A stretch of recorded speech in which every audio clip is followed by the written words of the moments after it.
Et bonjour tout le monde, ici c'est Maya2B et aujourd'hui on se retrouve pour le bilan de fin d'année. On parlera évidemment des derniers champions, on parlera de leurs challengers, on parlera de Raw, de SmackDown et des pay-per-view qu'on a eu cette année. Alors malheureusement j'ai pas eu le temps avec les fêtes et tout ça et tutti quanti de regarder Main Event et Superstar, donc je pourrais vous parler de Main Event, le ressenti que j'avais quand je regardais encore Main Event, un show secondaire de la WWE. Superstar malheureusement je pourrais pas en parler. On parlera évidemment de l'édition des Slammies Awards qui a été nominée, alors on fera pas toutes les catégories mais on fera les principales et je vous dirai si je suis d'accord avec les votes qui ont été mis en avant. On parlera justement durant ces Slammies Awards des retours qu'on a vus au devant de la scène. On parlera des départs, de tous les gens qui sont partis et qui ne reviendront plus à la WWE. On parlera de tous les blessés. Et on parlera d'une autre fédération que la WWE, la ROH, juste regarder à la télévision grâce à l'équipe 21. Et ça y est, ça fait 1 minute. Et donc, je vous souhaite officiellement une très très bonne année 2016, puisque cette vidéo, ce sera la première vidéo de l'année 2016. Donc, bonne année à tous. J'espère que vous avez passé d'excellentes fêtes de fin d'année, un joyeux Noël aussi. J'espère que vous avez été gâtés par le Père Noël, n'est-ce pas? Avec des milliers de cadeaux. Et donc, tous les shows seront là jusqu'au... le dernier show, je vais vous dire tout de suite, jusqu'au 28. Voilà, j'ai regardé les shows jusqu'au Raw du 28 décembre. Donc on parlera de tout ça, comme ça on fera un gros récapitulatif, longue vidéo en perspective, donc préparez-vous de quoi manger, de quoi boire, et tutti quanti. Voilà. Donc, avant de commencer cette vidéo, je voudrais vraiment vous souhaiter une bonne année. J'espère que cette année 2016 vous sera profitable. J'espère que ce sera mieux que 2015. Et si 2015 était déjà opérationnel pour vous, eh bien que ce sera encore mieux. Et si c'était nul à chier, eh bien que ce soit mieux. Évidemment, on souhaite toujours le meilleur.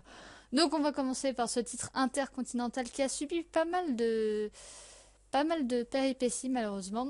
Avec à chaque fois c'était les anciens champions intercontinentaux que je vais vous présenter, les différents challengers et le dernier en date. Donc on a fini l'année de l'année dernière avec Dolph Ziggler en tant que champion intercontinental. Son règne personnellement je ne m'en souviens pas. Je me souviens même pas que Dolph Ziggler a été champion intercontinental. Banyos Barrett a été champion intercontinental, ça on s'en souvient. Et je crois qu'il avait... On se souvient pas trop de son règne et tout ça, mais juste quelques souvenirs sur le fait qu'il soit champion. Daniel Bryan, ça on s'en souvient très bien. C'était à WrestleMania dans le ladder match et malheureusement il a dû remettre sa ceinture vacante parce qu'il est blessé. Depuis, on n'a plus de nouvelles de lui. Alors apparemment, d'après certaines rumeurs, il serait opérationnel pour faire son retour à la WWE. Mais pour l'instant, les bookers et les officiels ne lui donnent pas son feu vert, donc peut-être que ce sera la fin de carrière de Daniel Bryan à la WWE, ou alors c'est une grosse enfumade pour nous faire son retour lors du Royal Rumble match, parce que ça y est, le premier match annoncé pour le Royal Rumble qui est le 24 janvier, ce sera le Royal Rumble match, et le premier nom c'est le Big Show, qui s'est nommé de lui-même.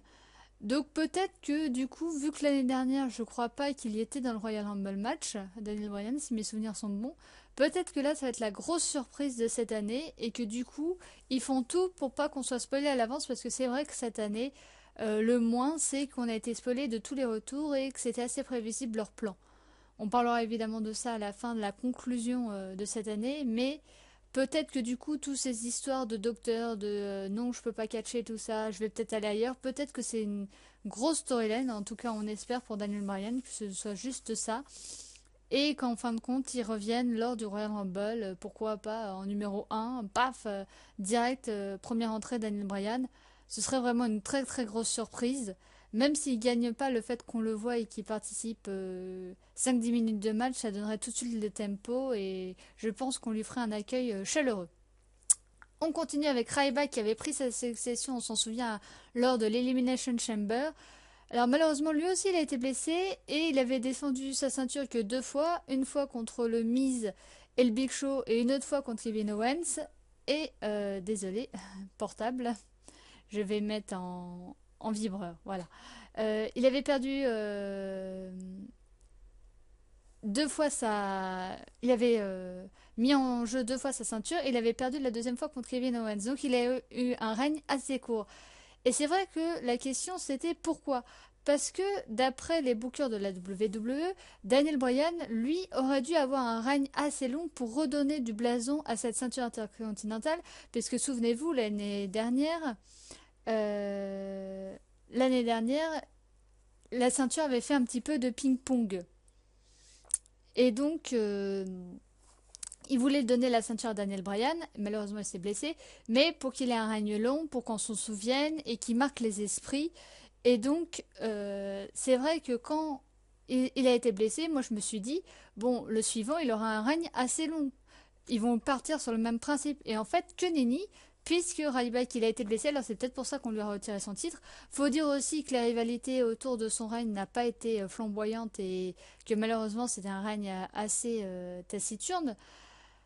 Et donc finalement, on lui a retiré assez vite la ceinture au profit de Kevin Owens. Malheureusement pour lui aussi, cette ceinture n'a pas été bénéfique puisque la rivalité autour de son titre n'a pas suscité grandes émotions.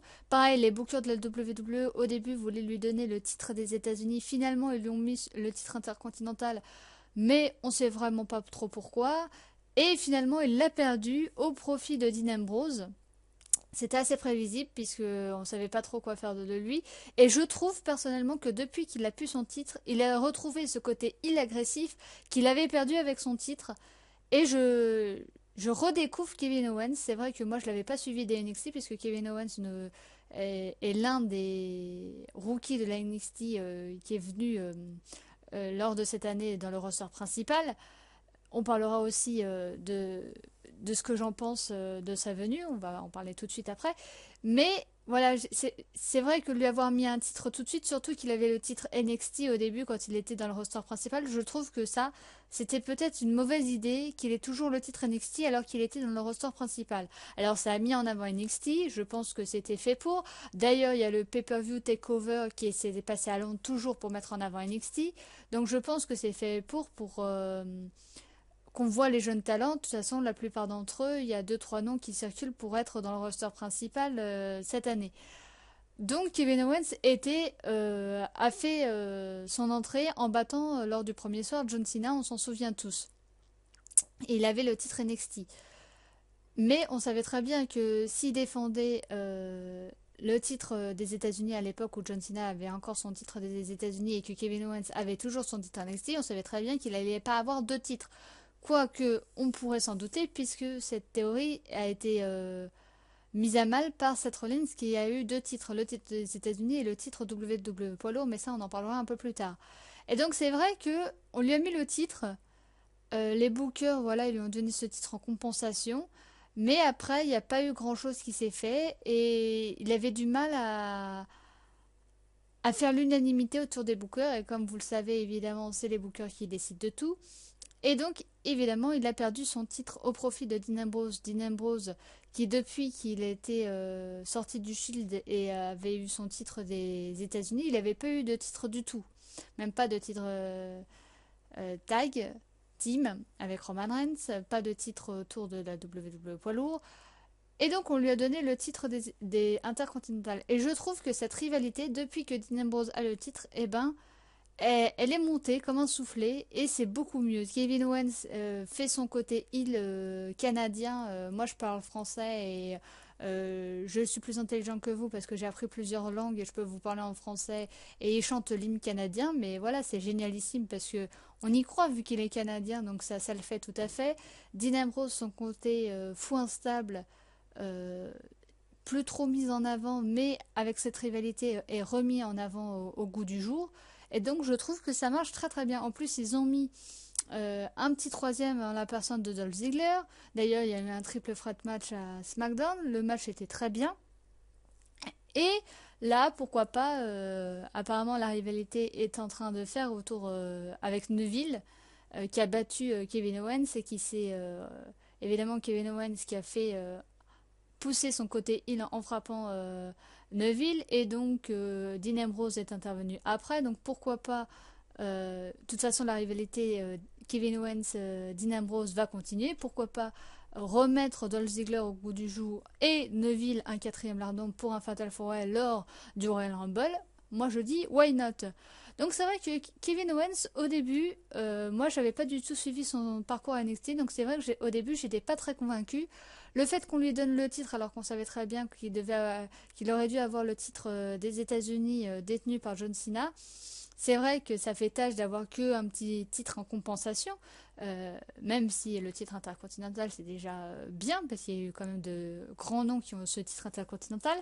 Mais c'est vrai que cette année encore, ils n'ont pas réussi à trouver quelqu'un qui représente le terrain intercontinental et qui lui redonne du prestige. Alors, du coup, c'est vrai qu'on n'a pas eu de storyline assez convaincante, on n'a pas eu de rivalité très importante, et c'est vrai que là, les différents champions, les seuls qu'on retienne, c'est Daniel Bryan et les deux derniers, Kevin Owens et Dean Ambrose. Les autres, Ryback, il n'a pas eu un règne conséquent et les rivalités, il a perdu le titre assez vite. Et les autres, personnellement, Wade Barrett et Dolph Ziggler, moi je les avais pratiquement oubliés. Concernant Kevin Owens, eh bien, je vous le dis, depuis qu'il a pu ce titre, je trouve qu'il a retrouvé ce côté heel très premier degré, c'est moi le meilleur, c'est moi la superstar, et je vous emmerde en clair.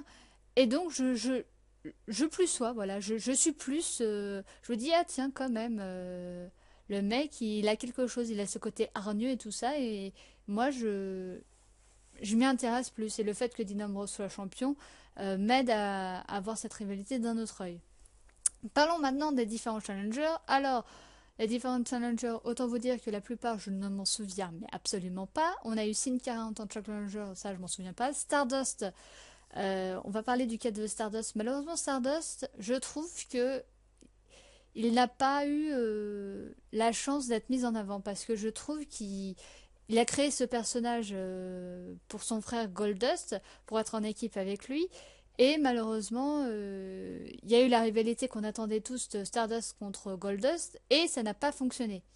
Pourquoi? À mon avis, parce que ça se ressemblait trop, c'est un jeu de miroir et c'était un petit peu trop peut-être psychologique, mais nous, ce qu'on attendait, c'était Cody contre Goldust, pas Stardust. Et malgré que Stardust soit Cody, et ben le fait qu'il ait ce personnage-là, bah ça le fait moins que si c'était Cody Rhodes contre son frère Goldust. Et quand son papa Dusty Rhodes est malheureusement décédé, on nous avait dit dans quelques rumeurs qui étaient tombées comme quoi il allait avoir un push. Moi je trouve ça dommage d'attendre qu'une personne décède pour avoir un push, mais bon, que voulez-vous, c'est la WWE. Qu'il allait avoir un push et qu'il allait devenir face parce que évidemment comme c'était le frère comme c'était le fils de Dusty Rhodes, évidemment, les gens n'allaient pas le siffler, ils allaient l'encourager. Et en fin de compte, il s'est rien passé de tout ça. Il aurait dû avoir une rivalité avec Cesaro, mais malheureusement, Cesaro est blessé et toujours blessé. Quand il va revenir, il va avoir la rivalité avec Cesaro, et donc peut-être que là, ça va être une remise en avant de Stardust. Mais en attendant, bah, c'est vrai qu'on le voit plus. C'est un jobber de luxe, et pourtant, c'est quand même Cody Rhodes, le mec, il a ça dans les gènes, hein, si on peut dire, puisqu'il y a son père, il y a son frère, il y a lui. Quand même, je trouve ça tellement dommage qu'il soit mal utilisé. Et le fait Stardust, je trouve qu'il n'a pas ce côté un peu fou, schizophrène, euh, lunaire. Dans les spots, oui, mais sur le ring, on le voit pas. Et moi, j'aimerais voir ce côté lunaire dans le ring. J'aimerais voir ce côté fou, schizophrène dans le ring, double personnalité presque, Dr. Jekyll et Mr. Hyde. J'aimerais voir ça dans le ring. Et on le voit pas. Alors, je ne sais pas quand est-ce que revient Cesaro par rapport à sa blessure. J'espère qu'il reviendra assez vite pour qu'on ait enfin cette rivalité, puisque là, en attendant, le pauvre Stardust, il est relayé à faire des rivalités secondaires avec Titus O'Neil et être affligé aux The Ascension. Autant vous dire que The Ascension, leur booking était tellement dégueulasse que maintenant ils sont dans les bas-fonds et qu'on les voit jamais. Donc, ça empathie avec Cody Rhodes. Et je trouve ça assez dommageable. Le suivant, c'est Luke Harper. Bah écoutez, Luke Harper, maintenant que la famille Wyatt est de retour, est remise en premier plan avec Luke Harper, Braun Strowman, Bray Wyatt et Eric Rowan, c'est vrai que malheureusement, pour lui, à mon avis, les titres, tant qu'il y aura la famille Wyatt, il n'aura pas de titre. Il n'aura plus d'opportunités au titre, peut-être les titres tag team et encore j'en doute. Donc je trouve ça assez dommageable qu'on les ait remis ensemble. Moi j'aimais bien quand ils avaient essayé de refaire l'équipe Eric Rowan, Luke Harper. Malheureusement Eric Rowan s'est blessé et donc ils ont remis au goût du jour la Wyatt Family. Un petit goût de déjà vu. C'est ça. Mais bon, la Wyatt Family, ça marche. Mais le fait qu'aucun n'a été Bray Wyatt, que ça fait au moins 2 ans qu'il est à la WWE et qu'il a eu aucune opportunité pour le titre, pour moi, ça fait tâche. Alors d'accord, il n'a pas besoin d'avoir une opportunité pour le titre et il a sa famille Wyatt. Mais à un moment donné, ce serait bien aussi qu'il soit dans une rivalité intéressante, en dehors de ce qu'il a eu en ce moment. Et pour l'instant, c'est que ça, c'est des rivalités temporaires et tout ça. Donc, le suivant, c'est R-Truth. Autant dire que R-Truth, c'est Jobber de Luxe. On sait très bien qu'il n'aura jamais le titre, un titre quel que soit.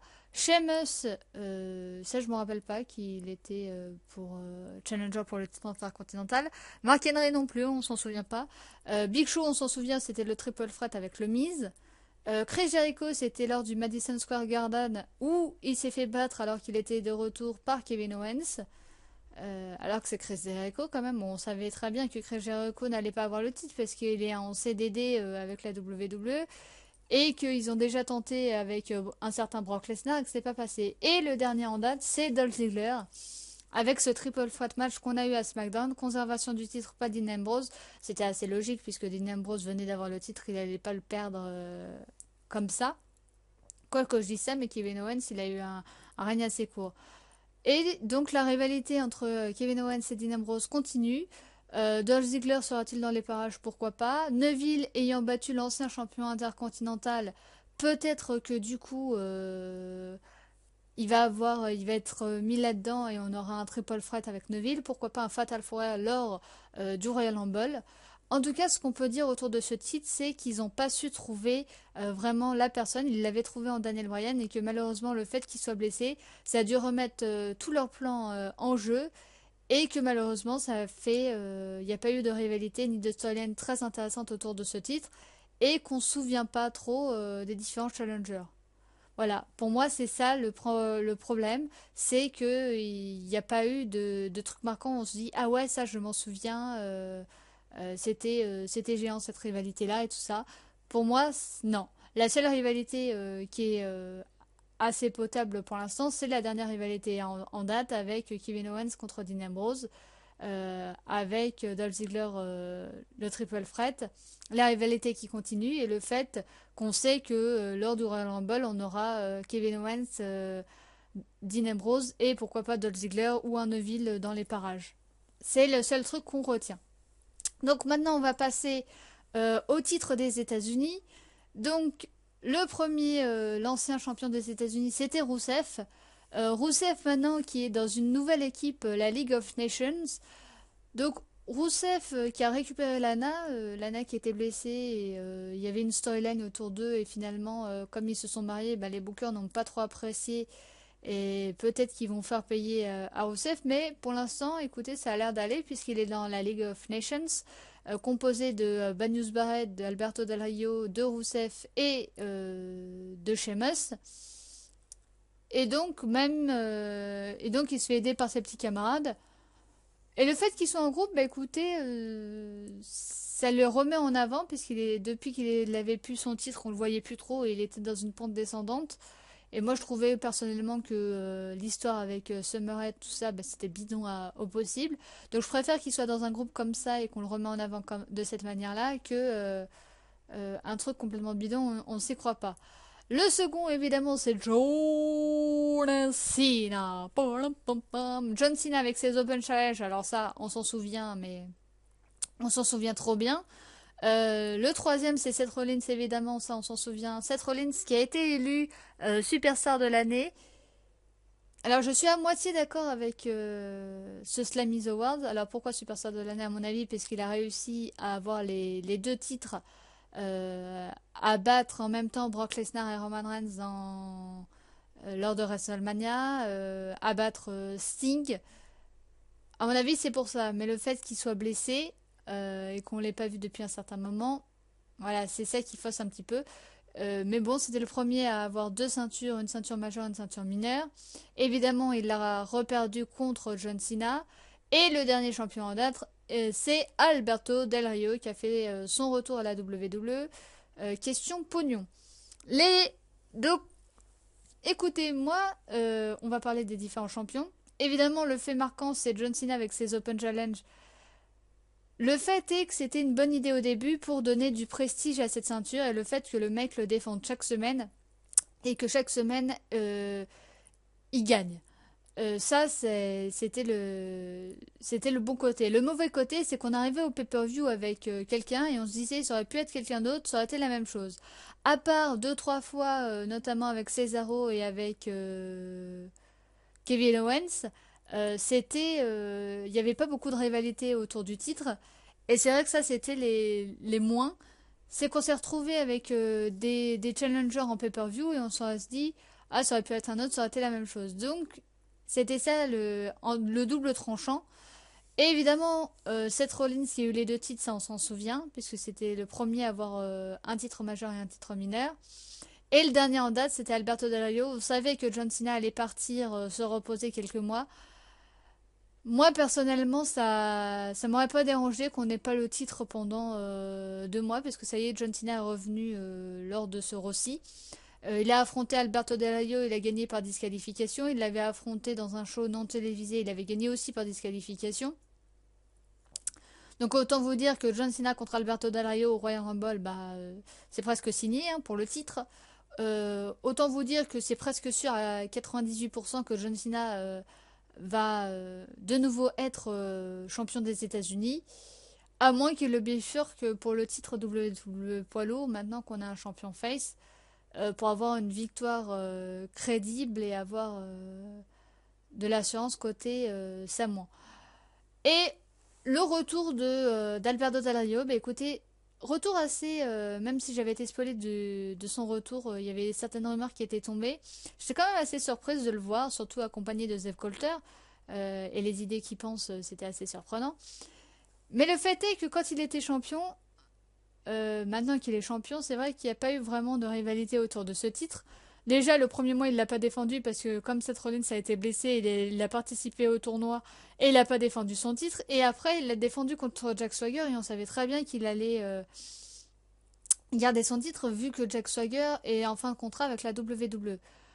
Donc c'est vrai que pour l'instant, il n'y a pas vraiment de rivalité. Et comme il est dans le groupe League of Nations, c'est vrai que le titre, du coup, on voit un peu moins. C'était un petit peu le même problème avec Sheamus et le titre W poids lourd. D'ailleurs, je pense que c'était plus un problème pour le titre majeur que pour le titre mineur des États-Unis. Mais c'est vrai que, voilà, le fait qu'il y ait le titre, moi, John Cena serait resté champion et on l'aurait pas eu pendant 3 mois avec le titre, ça m'en pas un danger. Parce que quand on a eu Brock Lesnar champion au double poids lourd, quand il est pas là les trois quarts du temps, on s'y fait. Maintenant, parlons des différents challengers. On a eu Dean Ambrose en tant que challenger, on a eu Stardust, on a eu Bad News Barrett, on a eu Kane Corporate, il n'était pas des mois à cette époque-là. On a eu Sami Zayn, on a eu Neville qui a été nommé le Rookie de l'année. Donc peut-être un futur push pour lui, je l'espère parce que depuis qu'il a eu cette rivalité et ce grand push en avant pour le titre WWE poids lourd contre Seth Rollins et qu'il a eu cette rivalité avec Stardust, Stephen Amell et King Barrett et ça aurait dû être le Miz. Et ben depuis il est dans la pente descendante donc j'espère que c'est un regain pour lui. Zack Ryder, you know it. Cesaro avant qu'il se blesse. Kevin Owens. On a eu les New Day en la personne de Xavier Woods et de Big E. On a eu Dolph Ziggler et évidemment le dernier en date, Jack Swagger, nous le peuple. Donc c'est vrai qu'on a eu beaucoup de challengers, pas beaucoup de rivalités intéressantes à part Kevin Owens et Cesaro. Sinon le reste c'était les différents challengers qui s'affrontaient chaque semaine. Alors j'espère que si ils remettent John Cena en tant que champion des États-Unis, ils vont pas nous remettre au goût du jour les Open Challenge parce que ça commence à bien faire, surtout qu'on va pas non plus faire tout le roster de la WWE. En même temps, ça permet de les mettre en avant, mais surtout qu'on sait très bien qu'ils vont perdre contre John Cena. Donc, je ne sais pas, à moins qu'on le bifurque pour le titre WWE poids lourd, comme je vous l'ai dit. Donc cette ceinture, bah écoutez, c'est vrai que le fait que John Cena l'ait, ça a quand même donné du prestige parce que c'est quand même John Cena, le 15 fois champion du monde et le visage encore de la WWE et de la compagnie. C'est quand même le mec Hustle, Loyalty, Respect. Donc c'est vrai d'avoir un champion comme ça, c'est quand même bénéfique pour la ceinture. Et donc, pourquoi pas, je pense qu'ils vont remettre John Cena champion. Mais de toute façon, ne vous l'aurez pas, ce sera avant d'être rebifurqué pour le titre WWE poids lourd et qu'il égale le record de Ric Flair. Ça, je vous le dis. Faudra vous y préparer si vous êtes contre. Donc voilà, il n'y a pas grand-chose à en dire de plus. Là, ça va être assez rapide puisque c'est le titre des Divas. Et alors là, c'était le cataclysme, le néant, le désert, puisque nous avons eu que 2 championnes et 2 challengeuses. À savoir Nikki Bella et Charlotte. Nikki Bella qui a battu le record de AJ Lee au nombre de jours de détention de la ceinture, évidemment, puisque Jelly était partie et elle a préféré suivre son mari que rester à la WWE. Donc c'était sûr que son mari étant CM Punk, pour ceux qui l'ignorent, c'était sûr qu'ils allaient faire sauter son record. D'ailleurs, on parle que CM Punk lui-même on fera sauter son record de détention de titre WWE poids lourd et que le Rosalu ce serait un certain Roman Reigns. La deuxième championne c'est Charlotte. Charlotte qui depuis qu'elle a été championne a été réduite au fait d'être une fille donc être la fille de Ric Flair et est devenue heel entre temps. Moi personnellement ça ne change rien et ça me fait presque regretter le règne de Nikki et pourtant à la fin je commençais à en avoir marre. Et je me suis dit même, est-ce qu'ils vont pousser le bouchon assez loin pour que Nikki soit championne une année, ça veut dire jusqu'à Survivor Series, et en fait non. Et ils l'ont fait perdre au pay-per-view d'avant, mais ça aurait pu être possible qu'elle soit championne un an, puisqu'on n'était plus à quelques mois près. Les différentes challengeuses, bah, il y en a eu que 2, Naomi et Paige. Paige étant la dernière, j'aurais dû la mettre après, mais bon, c'est pas grave. Donc, il n'y a pas vraiment eu de challengeuse au titre. Il n'y a pas vraiment eu de rivalité intéressante. Et autant vous dire que là, on se dirige probablement vers un Charlotte Becky Lynch. Pourquoi pas Sasha Banks ou Paige. Paige, ça m'étonnerait, mais bon, pourquoi pas. Autant vous dire que... Mais qu'est-ce que ça devient emmerdant, quoi. Qu'est-ce que ça devient chiant au possible et dire que Stephanie McMahon nous a présenté ça comme la révolution des divas. Mais écoutez, la révolution pour l'instant, elle est, je sais pas, elle est dans la cave, elle est au sous-sol, elle est enterrée à 6 pieds sous terre parce que pour l'instant, je ne la vois pas. C'est pas tout de ramener des filles, autant qu'elles servent à quelque chose et pour l'instant, elles servent à être des potiches bien gentilles. On passe au titre tag team avec les anciens champions, les Usos. Les Usos qui ont été désignés meilleure équipe de l'année. Alors là, c'est hashtag coup de gueule. Les Tyson Kidd et Cesaro. Je ne crois pas qu'il y ait de nom d'équipe pour cette équipe-là. Les New Day, les Primetime Players. Et on a fini avec les New Day.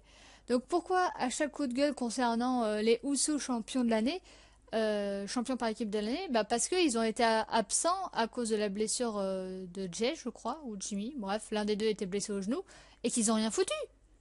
Pour moi, les champions, si on aurait dû élire une équipe de l'année, ça aurait été les New Day, même si je les aime pas trop, ça aurait été eux. Et en fait, pas du tout. Et alors là, c'est hashtag incompréhension, hashtag pourquoi, quoi. Donc je ne comprends pas. Évidemment, là c'est le cataclysme. Hein, Il y a beaucoup d'équipes qui sont plus là. Par exemple, Tyson Kidd et Cesaro sont plus en équipe. Alors pourquoi? Tout simplement parce que Tyson Kidd est blessé, Cesaro étant blessé aussi, mais on le savait très bien que cette équipe n'allait pas durer. Concernant les différents challengers, vous allez voir aussi que c'est l'apocalypse, que la plupart des équipes ne sont plus là, à savoir Damien Mizdow et Le Miz, bah, cette équipe n'existe plus. Cody Rhodes et Goldust, cette équipe n'existe plus. Los Matadores, on ne les voit plus au devant. Les Lucha Dragons, eux, sont remis au goût du jour depuis la performance de Sin Cara. D'ailleurs, Sin Cara a eu le Slammies Award de l'OMG Moment of the Year, le moment OMG. The Ascension, avec leur booking, je vous avais déjà parlé, le booking pour The Ascension, bah, ils n'auront jamais rien. Et les Dudley Boys, alors là, c'est hashtag incompréhension, hashtag tristesse. Les mecs, on les fait revenir et on les fait revenir que pour du fan service parce que moi, je pensais qu'ils allaient voir un petit règne pour qu'ils soient 10 times, 10 fois champions par équipe. Et en fait, que nenni. Et ils ont eu 3 ou 4 fois la chance d'être champions. Et en fin de compte, ils ont tout perdu. Et on les a affrontés, les Wyatt, et ils ont perdu 2 fois contre les Wyatt. Une fois dans leur truc de prédilection létale et une fois encore dans leur thème de prédilection, à savoir un match extrême, et ils ont perdu les deux. Depuis, on ne les voit plus. Alors pourquoi les avoir fait revenir? À mon avis, c'était juste pour du fan service, et je trouve ça dommageable parce que du coup, la division par équipe, c'est hashtag néant. Hashtag où sont les équipes? Parce que à l'heure d'aujourd'hui, les prime time players, bah non, ils sont plus vraiment en équipe, je sais pas. On voit plus du tout Darren Young. Il reste toujours les New Day, il reste The Ascension, et bon, écoutez, The Ascension, vu la gueule de l'équipe, bah, on sait très bien qu'ils auront rien. Les Lucha Dragons et les Usos et les Dudley. C'est tout. Et les Dudley sont avec les Wyatt en ce moment, et les Dudley, on ne les voit pas. Voilà, c'est tout. Y a pas d'autre équipe. Il y a, en tout et pour tout, 4 équipes. 5. Écoutez, j'avais oublié The Ascension. 5 équipes, peut-être 6 si on compte les prime time. Mais comment voulez-vous faire une rivalité intéressante, une storyline intéressante autour de ça? Bah, vous pouvez pas. Donc, à chaque coup de gueule. Hein. Donc là, c'est incompréhension. Et on finit. Alors on finit pour les différents champions et tout ça. La vidéo n'est pas finie, loin de là. On finit avec le titre WWE poids lourd. Évidemment, le dernier en date, c'était Brock Lesnar. Ça, on s'en souvient très bien. Le mec qui n'est jamais là. Hashtag fantômite aigu. Évidemment, Seth Rollins, qui a dû remettre la ceinture vacante puisqu'il s'est blessé. Roman Reigns, qui a été champion avant le cash de la manette Money in the Bank par Sheamus. Et Sheamus, qui s'est fait piquer le lendemain de TLC sa ceinture par Roman Reigns. Donc Sheamus n'a été champion qu'un mois. Hashtag le règne qui a servi à rien. Mais bon, vu que Sheamus était dans la League of Nations, comme je vous ai dit, c'est vrai que ça a parasité le fait qu'il soit champion et qu'il soit dans ce groupe. On voyait plus trop la ceinture et il y avait plus trop de rivalité. Et maintenant, Roman Reigns est champion. Autant vous dire que la prochaine rivalité qui est sur le tapis, c'est la rivalité avec Triple H. Pourquoi pas John Cena, puisqu'il lui faut des victoires assez convaincantes pour avoir le public derrière lui et surtout pour lui donner du crédit, puisque dans les bacs il y a quelques mois de ça, quand même un an de ça, puisqu'il aurait dû être champion depuis WrestleMania l'année dernière, eh bien, ce serait lui qui devrait battre le record du nombre de jours de détention de ceinture de CM Punk. Donc autant vous dire que s'il doit rester un an champion, enfin plus d'un an champion, eh bien il faut que son règne soit convaincant, il faut qu'il y ait des storylines intéressantes, il faut qu'il y ait du storytelling intéressant, et il faut que le mec assure. Donc il faut des victoires à un moment donné crédibles, puisqu'on ne peut pas lui faire battre que des pecnos du coin. Donc ça commence par Triple H, pourquoi pas John Cena avant Triple H, je ne sais pas ce qui est prévu pour le Royal Rumble. Pour l'instant, la rivalité a l'air de continuer avec League of Nations. Les différents challengers, évidemment, John Cena. Randy Orton qui est toujours blessé. Randy Orton qui malheureusement est plus gravement blessé que ça, puisqu'il ne serait de retour qu'au mois de juin, au plus tôt. Dean Ambrose dans le tournoi pour élire le nouveau champion. Neville. Sting et Demon Kane.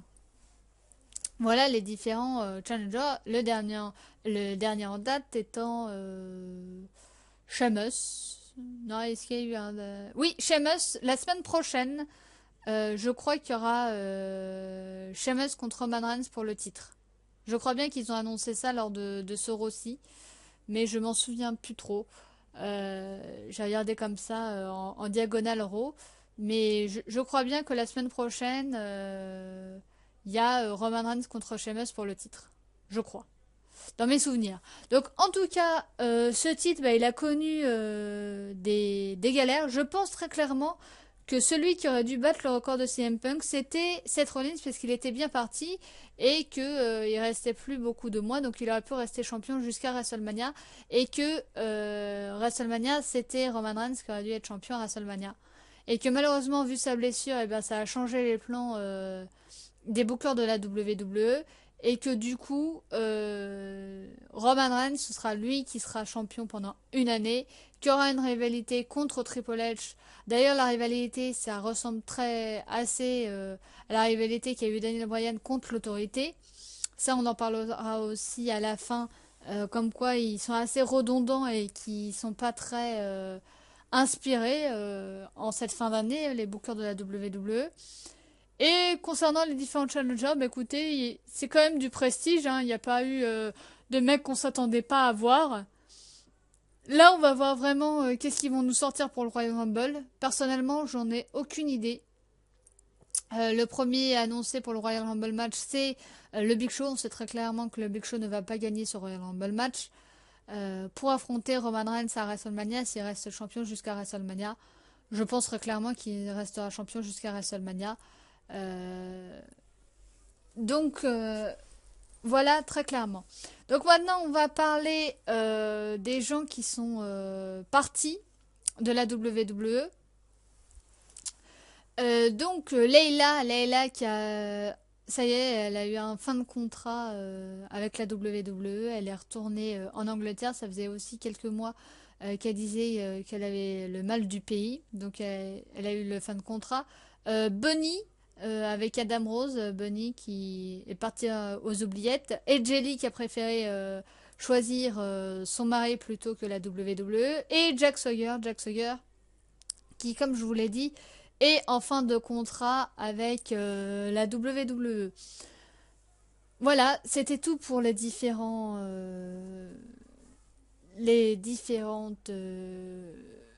départs. Peut-être qu'il y en a eu d'autres, mais comme je regarde pas les différents shows, peut-être que Bunny voilà, est Superstar ou Main Event, puisque je ne regarde pas ces shows. La transition est toute trouvée, puisque maintenant on va parler de Main Event et de Superstar, enfin des shows weekly de la WWE. Alors j'ai pas fait de PowerPoint spécial, donc on va rester sur cette image-là. Donc écoutez, moi je regarde Raw et SmackDown et les pay-per-view de la WWE. Avant, je regardais Main Event. Alors pourquoi j'ai arrêté de regarder Main Event? Tout simplement parce qu'il n'y avait pas d'avancée de storyline dans Main Event et que c'était juste des matchs comme ça, bah, pour le plaisir, on va dire, mais qu'il n'y avait pas vraiment d'avancée de storyline et si vous loupez Main Event, bah c'est pas grave, vous pouvez quand même suivre ce qui se passe. Et donc c'est pour ça que j'ai arrêté de regarder Main Event. Superstar, bah écoutez, je n'ai jamais regardé Superstar. Même pas une fois. Là, je vous avais dit que je regarderais Superstar pour vous en parler et vous dire ce que j'en pense. Et ben, malheureusement, avec les fêtes de Noël et tout ça, je n'ai pas eu le temps de regarder Superstar. En tout cas, les shows de la WWE, j'ai trouvé qu'en cette fin d'année, ils avaient remis un petit goût de booster. Et le fait qu'on ait enfin la rivalité qui s'est lancée entre Roman Reigns et Triple H, ça donne le ton. Après, ce que je trouve ça dommage, c'est que comme il y a eu plein de blessés en cette fin d'année, eh bien, ils ont réagi trop tardement pour moi et ils savaient plus vraiment quoi faire parce que toute leur tête d'affiche était partie et ils savaient plus vraiment comment ils allaient s'en sortir parce qu'ils n'avaient pas mis les autres jeunes en avant. quand je parle des têtes d'affiche, je parle de John Cena qui était parti se reposer là jusqu'en décembre. Je parle de Daniel Bryan qui est toujours blessé et qui ne veulent pas faire revenir. Je parle de Randy Orton qui est toujours blessé. Je parle de Brock Lesnar qui est, comme vous le savez, a un contrat à date et qui n'était pas là. Je vous parle de Chris Jericho, pareil, qui a un contrat à date. Je vous parle de tous ces gens-là qui n'étaient pas là, même de Cesaro, même s'il a été pas mis en avant pour une ceinture et tout ça. Je vous parle de tous ces gens-là qui auraient pu faire potentiellement l'affaire pour le tournoi WWE Poids Lourd. Et comme ils n'étaient pas là, et ben finalement, on s'est retrouvé avec des gens. On se demandait vraiment pourquoi ils étaient là. Parlant aussi, j'ai oublié de vous dire quand je vous ai parlé de Kalisto, le fait qu'il ait eu le Slammies Award de l'OMG Moment of the Year. Apparemment, ça ne suppose pas non plus un push parce que d'après les bookers de la WWE, il est trop petit. J'ai envie de dire, quand vous le voyez combattre seul, notamment là à SmackDown contre... c'était contre Kofi, je crois qu'il se battait, et qu'il a gagné, les trucs qu'il fait dans le ring, pour moi c'est un Rey Mysterio en puissance. Et Rey Mysterio, je suis désolée, mais il était petit. En parlant des Slammies Awards, j'ai oublié de vous mentionner le retour de Santino Marella. Santino Marella qui nous a fait un petit coucou. Alors est-ce qu'il va être utilisé? Je ne pense pas dorénavant dans les spots. Là, il a été utilisé pour un match, mais c'était plus un match comme ça pour le fun que pour autre chose. Donc, c'est vrai que les shows, j'ai trouvé voilà que c'était mieux en fin d'année. Après, je trouve ça dommage, voilà qu'ils aient pas mis les jeunes, plus les jeunes qui venaient des NXT, notamment Kevin Owens, Neville. Ils ont fait venir Tyler Breeze de NXT. Là, on n'en a pas parlé, mais Tyler Breeze. Il y a eu la rivalité avec Dolph Ziggler. Et après, cette rivalité, ça n'a pas l'air de continuer. Mais maintenant, qu'est-ce qu'ils vont faire avec Summer affligé à lui? Je ne sais pas. Je pense pas à grand-chose, puisque malheureusement, son ancien manager, ou celui qui l'entraînait, a critiqué ce que faisait Tyler Breeze sur les réseaux sociaux. Donc, est-ce que les bookers ont bien apprécié cela? Je ne pense pas non plus. Donc, il y a eu Tyler Breeze, il y a eu toutes les filles qui sont venues du roster, Charlotte, Becky Lynch, Sasha Banks. Personnellement, qui ne servent pas à grand chose, puisque la révolution des divas, moi personnellement, je l'attends encore. On a eu Neville qui a été nommé le rookie de l'année. Pour moi, c'est assez justifié. Il a fait de bonnes performances. Il y a eu qui d'autre le retour des Dudley Boys. Fan service, simplement. Et donc voilà pourquoi je ne regardais pas Main Event Superstar. Voilà, je ne l'ai jamais regardé parce que c'est un show vraiment secondaire de chez secondaire. Donc ça m'a pas vraiment attiré, mais pourquoi pas. Et bon, je trouve que Raw, SmackDown et les pay-per-view c'est suffisant. Raw est clairement plus qualitatif que SmackDown, mais ils essayent de faire en sorte que SmackDown soit à la hauteur de Raw. Les pay-per-view, bah écoutez, les pay-per-view, il y avait certains pay-per-view, on se demandait vraiment les matchs qui sortaient du chapeau. Et les rivalités, c'était assez les mêmes, notamment pour le titre des divas. Toujours Charlotte contre Paige, à un moment donné, bah, on a compris et on s'en lasse. Ils auraient pu mettre une petite stipulation, notamment le match de l'échelle. Je comprends pas pourquoi ils ont pas mis un match de l'échelle pour TLC entre Charlotte et Paige. Ça aurait été, je pense, mieux, surtout que c'est ça aurait été le premier match de l'échelle pour le titre des divas. Donc je ne comprends pas pourquoi. Pourquoi ils font en sorte que cette division ne soit pas plus mise en avant. En même temps, Vince McMahon supervise tout ça et pour lui, la division des divas, c'est du très très secondaire. Donc, ceci peut-être explique cela. NXT, malheureusement, je n'ai pas le temps de regarder NXT. Alors, c'est vrai que quand les superstars arrivent à la WWE, je ne connais pas leur parcours. Mais dans un sens, je trouve que c'est mieux parce que comme ça, je ne suis pas déçue. Par exemple, Kevin Owens, il paraît qu'à NXT, il avait un niveau assez élevé et il était assez bon. Bah, quand vous voyez là ce qu'il fait, je ne vais pas dire qu'il est mauvais, mais moi, personnellement, au début, j'ai pas du tout accroché à Kevin Owens. Là, je trouve que depuis qu'il n'est plus champion et qu'il a cette rivalité avec Dean Ambrose, j'accroche mieux. Mais c'est vrai que j'aurais été déçue si je l'avais vu catcher avant et si j'avais vu ce qu'ils en font maintenant. Donc je préfère avoir la surprise de ce qu'ils font, m'informer de ce qui se faisait avant, si c'est mieux ou pas, et me contenter de ce que j'ai plutôt de regretter ce que j'aurai jamais. Voilà, tout simplement pourquoi je ne regarde pas NXT. Et maintenant, je vais vous parler d'une autre fédération que la WWE. Je vais vous parler de la ROH. Avant de vous faire le bilan de la WWE, ce que j'en ai pensé cette année. La ROH, j'ai connu grâce à l'équipe 21 qui nous passait la ROH. Alors, pourquoi j'utilise l'imparfait? Tout simplement parce que là, tout le mois de décembre, on l'a pas eu. Mais apparemment, d'après les dernières infos que j'ai eues, ça reviendrait en force cette année, là, en janvier. Donc, j'espère en tout cas parce que j'ai découvert la ROH. Et c'est vrai que moi qui connaissais pas du tout, alors je connaissais certains noms comme Adam Cole, euh, de nom simplement, hein, je l'avais jamais vu catcher.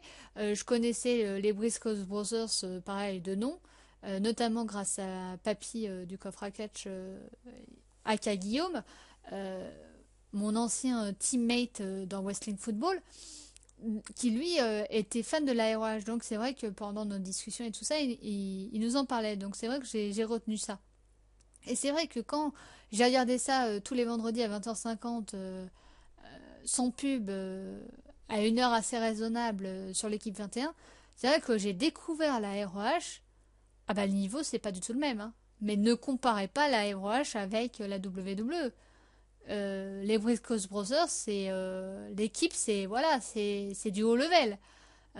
Donc moi j'adore. Adam Cole, bah j'aime bien Adam Cole le félon qui a trahi son meilleur ami pour être champion. Jay Little pareil, qui est là quand je regardais on avait un mois de décalage donc il était double champion, champion télévision et champion poids lourd. Par contre, la réflexion que je me suis faite, c'est qu'il n'y avait pas de filles qui catchaient. Les filles, elles servaient quête manageuse, notamment Maria et Vera, avec Mousse et Maria avec le Kingdom. Bah, elles sont manageuses, elles catchent pas. Alors, est-ce qu'il y a des filles qui catchent et on les a pas vues dans l'équipe 21? Ou est-ce qu'il n'y a que des garçons qui catchent à cette fédération? Je ne sais pas. Je regarderai sûrement sur internet si ça passe plus à la télé. Mais c'est vrai que grâce à ça, j'ai découvert des catcheurs d'autres horizons et je me suis attachée et petit à petit, bah, on les reconnaît, on en voit des nouveaux et voilà, j'ai bien aimé, j'ai accroché et c'est vrai que j'ai bien aimé. Alors j'espère que ça va revenir sur l'équipe 21. Comme ça, je pourrais regarder, c'est tous les vendredis soirs vers 20h45, à peu près, hein. C'est vrai que ça commence direct, vous êtes dans l'action, il y a deux, trois combats et un backstage où ils nous parlent des différentes rivalités et tout ça. Il y a même des pay-per-view. Donc oui, voilà, c'est quand même assez intéressant et c'est vrai que quand j'ai découvert ça, je me suis dit ah ouais quand même, moi qui connaissais pas du tout, j'ai regardé comme ça parce que ça arrivait en France et que le catch depuis qu'on a pu NT1 et Catch Attack avec Raw et SmackDown, bah c'est vrai qu'on n'a plus rien. Alors maintenant il y a AB1 mais pour AB1 c'est ou faut avoir un décodeur spécial ou faut payer sur internet pour avoir AB1. Je crois que c'est 3 euros et quelques pour avoir un AB1 par mois. Donc c'est vrai que malheureusement pour ceux qui n'ont pas AB1, mais ils n'ont plus du tout de catch. Et je trouve ça assez dommageable parce que pour moi c'est une discipline comme les autres et quand vous voyez le niveau de la ROH, ben même le niveau de la WWE, ça n'a pas envie. Voilà. Concernant ce que j'en ai pensé de cette année, bah, j'ai trouvé que malheureusement, ils n'avaient pas beaucoup d'inspiration et que ça se répétait au niveau des storylines. Le coup de l'autorité contre autorité, bah, on l'a déjà vu. Le coup de mettre quelqu'un contre Triple H, bah, on l'a déjà vu. Un certain Daniel Bryan avec son Yes Movement. Tout ça, on l'a déjà vu. Et donc, je trouve ça dommageable parce qu'en fin de compte, ils essayent de booker Roman Reigns pour qu'il soit un second John Cena, mais qu'on le book comme un Daniel Bryan pour qu'il fasse apprécier de la foule. Bah au début, ça marchait pas au début. Maintenant, ça, qu'il le book comme un Roman Reigns. Hein. Ça sert à rien de nous ressortir des fagots, des vieilles rivalités. Donc moi j'ai trouvé ça dommageable. La Wyatt Family c'est pareil, c'est toujours des rivalités. Ils passent d'une rivalité à l'autre, on comprend pas trop pourquoi. Bray Wyatt qui a affronté l'Undertaker, oui maintenant c'est moi le nouveau visage de la peur, et après il est passé à autre chose, comme ça.